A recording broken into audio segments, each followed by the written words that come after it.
speech for Independence Day. Today, 75 Independence Day. The Government of India named this celebration Azadi ka Amrit Mahotsav, means 75 years of Independence Day. We should feel proud to be a part of Independence Nation that has freedom of speech, freedom to live life in our own way. This is a special day for every citizen of India.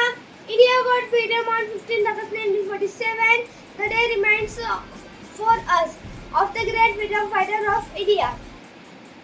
Their life is worth inspiration for us. We should feel never forget moral value of Independence Day of India. According to Mahatma Gandhi, freedom is near, dear, and every life. It is the breath of life God to demand, not pay for living. Let be freedom in mind, soul, and body. Faith in your word and pride in being Indian. Wish you a very happy Independence Day. Thank you. Jai Hind. Thank you. Jai Hind.